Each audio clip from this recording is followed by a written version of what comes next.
स्वीकारत आहोत. आता हे उत्तर अधिवेशनामध्ये मुख्यमंत्री साहेबांनी दिलं, तर आम्हाला जे पाहिजे होतं FIRच्या मदतीने योग्य दिशेनं ते इन्व्हेस्टिगेशन तिकडे जावं एवढीच आमची इच्छा होती.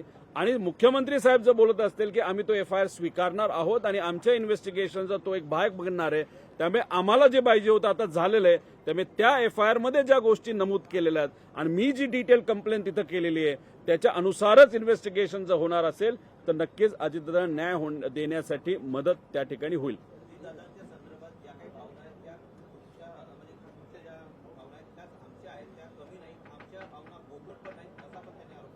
आम्ही कुठं म्हणतो की कोणाच्या भावना कमी आहेत का जास्त आहेत. अख्ख्या तमाम महाराष्ट्राच्या जनतेची भावना आहे दादांना न्याय मिळाला पाहिजे. त्या जनतेमध्ये मी सुद्धा येतो, पार सुद्धा येतो, जय येतो, काकी येतात, CM साहेब येतात, एकनाथ शिंदे साहेब येतात, सगळेच त्याच्यामध्ये त्या ठिकाणी येतात. त्यामुळे आम्ही सर्वजण नागरिक आहोत. आमच्या सगळ्यांची इच्छा आहे की दादांना न्याय मिळाला पाहिजे. त्यामुळे वेगळं तिथं काय होतं असं काय नाही. शेवटी आम्ही सर्वजण भावनिक आहोत. योग्य दिशेने तपास जावा एवढीच आमची इच्छा होती.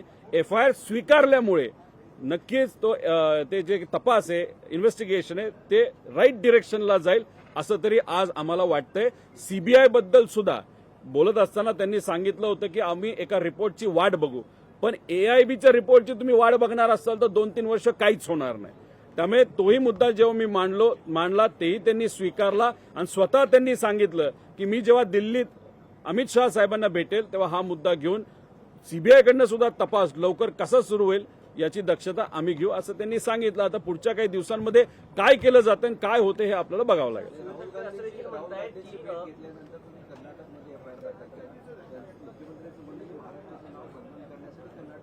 मी त्याच्यावर सुद्धा बोललो. एक तर राहुल गांधीजींनी सगळा विषय समजून घेतल्यानंतर त्यांना एकतर आश्चर्य वाटलं की FIR महाराष्ट्रात घेतला जात नाही. आणि मला त्यांनी FIR बद्दल एवढंच सांगितलं होतं कि जिस राज्य में न्याय मिल सकता है उस राज्य में आप ट्राय क्यों नहीं करते. त्यांनी कर्नाटकाचं नाव नाही घेतलं, त्यांनी तेलंगणाचं नाव नाही घेतलं, तर दुसऱ्या कुठल्याच राज्याचं नाव त्या ठिकाणी घेतलं नाही. आणि मी सातत्याने हेच सांगतोय, गवई साहेबांवर जेव्हा बूट फेकला होता त्यावेळेस महाराष्ट्रामध्ये सुद्धा 0 FIR करण्याची अनेक लोकांची इच्छा होती, पण ती इच्छा पूर्ण होऊ शकली नाही. ती कुठं झाली तर फक्त कर्नाटकामध्ये झाली.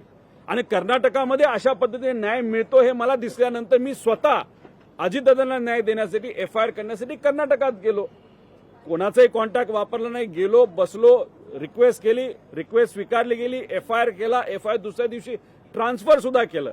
म्हणजे तिथं FIR स्वीकारला, पण इन्व्हेस्टिगेशनसाठी हा महाराष्ट्राला तो कर्नाटकाला पाठवलेला आहे. त्यामुळे आता हा महाराष्ट्र पोलीस यंत्रणेचा तो एक भाग झालेला आहे. बस याच्यात वेगळं काय नाही. त्यामुळे याच्यात राजकारण कुणी केलेलं नाही. महाराष्ट्राचं नाव खराब त्या ठिकाणी करण्याचा प्रयत्न कुणी केला नाही.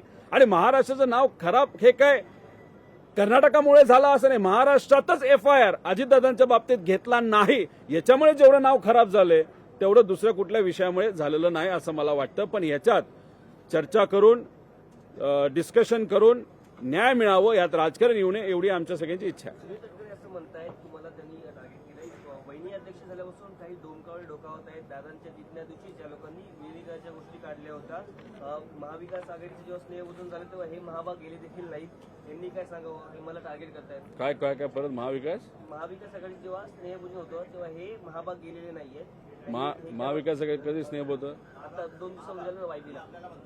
अरे सुनील तटकरे साहेब, तुम्हाला मला एवढंच सांगायचंय, तुम्ही माझ्याबद्दल जर बोलत असाल आणि परवा महाविकास आघाडीचं जेवण होतं त्या जेवणाबद्दल जर तुम्ही बोलत असाल तर तेव्हा मी कर्नाटकात होतो, मी बँगलोरमध्ये होतो.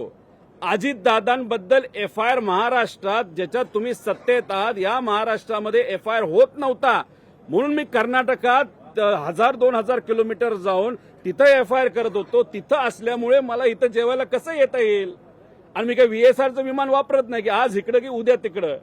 त्यामुळे उगाच काहीतरी पतंग उडवत बसला आणि माझं नाव घेऊन बोला ना, महाभाग वगैरे असले कशाला. मी डायरेक्ट बोलतो, सुनील तटकरे आणि प्रफुल्ल पटेल हे अजितदादांचा पक्ष ताब्यात घेण्याचा प्रयत्न त्या ठिकाणी करतात. मी डायरेक्ट बोलतो, त्यांच्यात हिंमत नाही का बोलायला. लोकशाही मराठी ऐका, पहा, जागरूक रहा.